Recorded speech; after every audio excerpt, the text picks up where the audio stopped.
Now that Dish Wireless has officially launched its first market in Las Vegas, Nevada, and they're probably going to be launching dozens more throughout the rest of the year, trying to hit their FCC mandated timeframe and benchmarks of reaching 20% of the US population this year. And then moving forward, that number jumps to 70% of the nationwide pops. They got to build out their network. And some people are starting to see these towers getting built and markets are getting completed. And the question becomes, is Dish Wireless going to be a legitimate competitor? Can they actually have a network that can support users? Would it be fast? Would it have capacity? Does it have the potential? Can it compete with the others, the big three?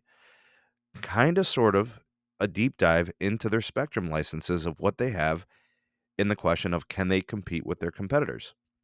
All right, so here's what we got going on. Here's a complete spectrum license overview of what Dish owns throughout the country and what they have in my particular market. All right, now you can do your full analysis for your own markets. Just go to Spectrum Omega, go to the website, and you can use their tool and select your operator, the company. You could select your county. You can select by frequency or a radio band, whatever you want to do. We're going to look at Dish today. All right, so Dish in my particular market. All right, so we're just talking about Ohio here, right there. All right. Very specifically, here's Cuyahoga County, right there. Okay. It extends here into this region.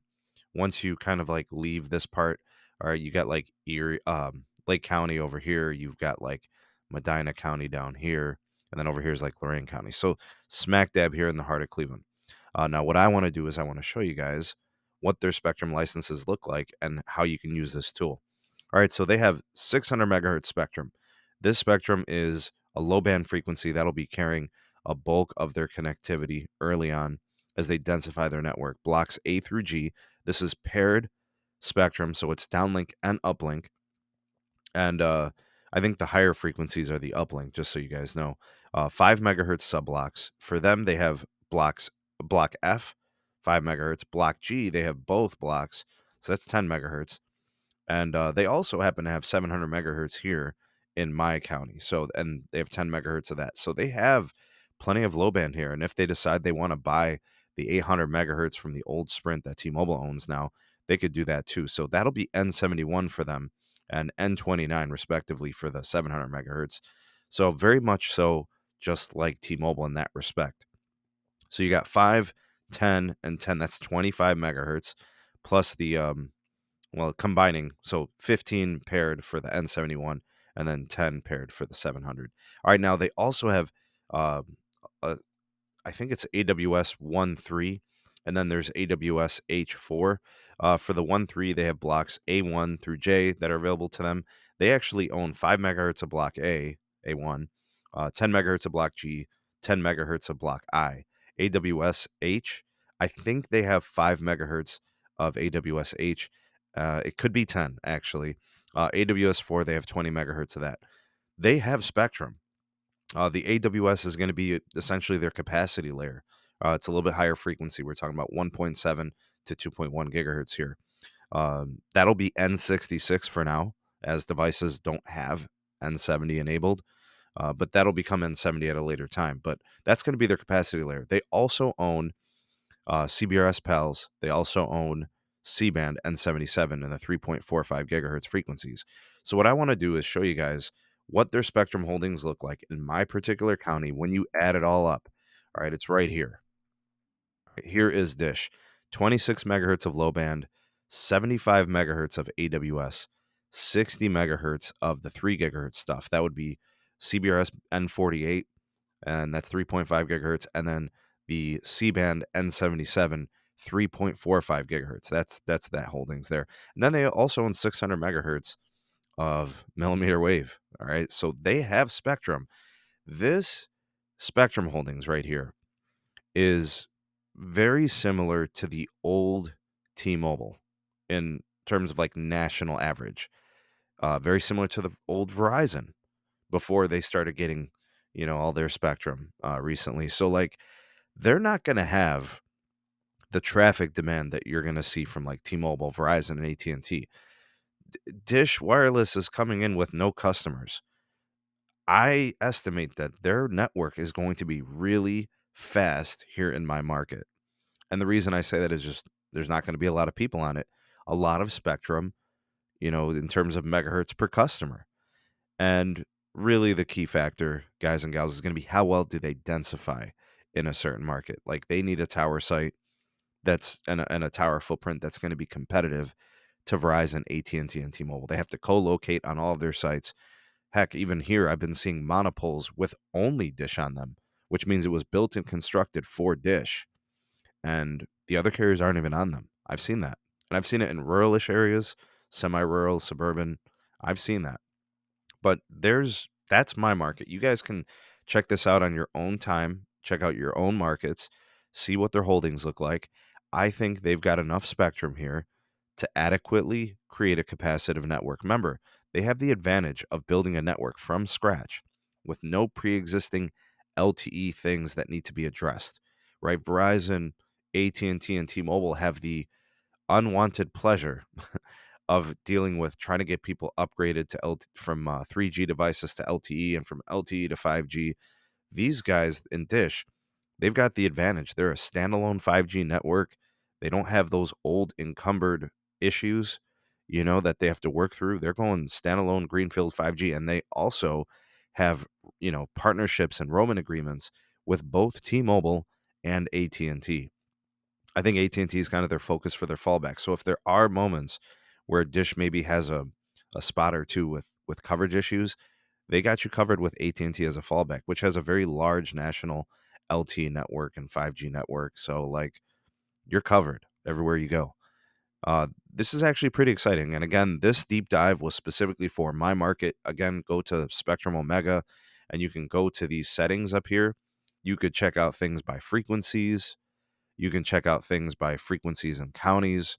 You could choose which carrier you want. They got the regional ones too, like C Spire and US Cellular. They got by the county and the operator, and then county by depth.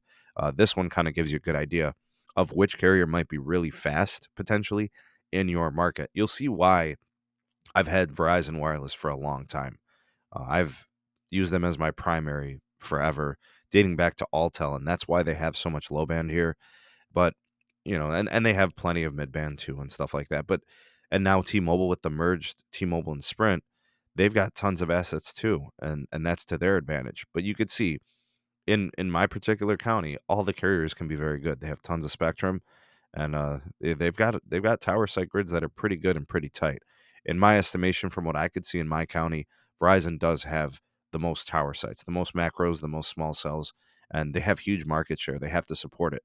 That's why I think Dish, because they don't have market share, because they don't have a lot of customers, and they probably won't for a while, they're going to be pretty fast. I wouldn't be surprised if, and this is crazy, if for like the first year or two of the Dish Wireless launch in the CLE in my county, Dish could be the fastest carrier on average. They could. Like we could start to see the route metrics and the open signal reports and all of that in ookla. It might happen. I don't know. Because there's not going to be anybody on it. It's going to be essentially like you have these channels, these lanes that are just empty, you know? I mean, how many people are going to be jumping at the bit, chomping at the bit to try to get a Dish wireless SIM? I mean, nobody even knows that they exist if unless you're watching this video and you follow my channel. But they're going to be a fast network wherever they light up those towers and they turn on those sites. They're going to be fast. And hey, you, the thing about standalone 5G, you get better range, you get more reliable uplink, you get lower latencies. One could argue they're probably going to be on the cutting edge, the bleeding edge of all these new technologies. I'm excited to try them. And at $30 for a line, that's dirt cheap. I mean, that's their entry. That's kind of like their beta testing price. We'll see where uh, their final price comes out for the retail, and who knows how they're going to do stores. We need to see all this play out, but I'm just excited to try it, and I think they're going to be very good here. That's just my estimation and my prediction. And of course, you guys know me. I'm all about having competition and giving people options, and I don't just say that. I actually mean it. A lot of people have been down on Dish and they have their doubts, and it's perfectly understandable. They don't trust Charlie Ergen. They don't trust them. They've delayed. They've waited and all this, and they've been spectrum squatting. I get all of that, but it's at some point you just have to move on from that, and you have to identify that the network is being built. I don't know whether or not they're going to be acquired or there's going to be another merger with them. All that is completely speculative, but clearly they are building a network and they are launching a network, and that's just the case. So a lot of people that are probably going to have to eat some crow. A lot of people are going to probably just have to understand that all their preconceived notions and them having their doubts, while it may have been warranted then, it's time to pivot and come to the realization that this thing is happening. But sound off in the comment section below. What do you guys think about their spectrum holdings and their network potential in my market?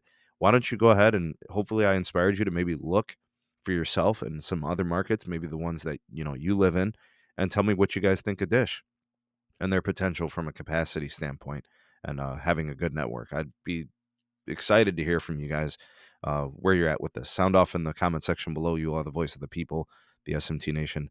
Let your voice be heard. If you enjoyed this video and want more like this, go ahead and subscribe and then turn on the bell notifications to never miss an upload. Do like and share. That helps out the channel. Thanks for watching, everyone. Have a great rest of the day. We'll see you soon. Peace.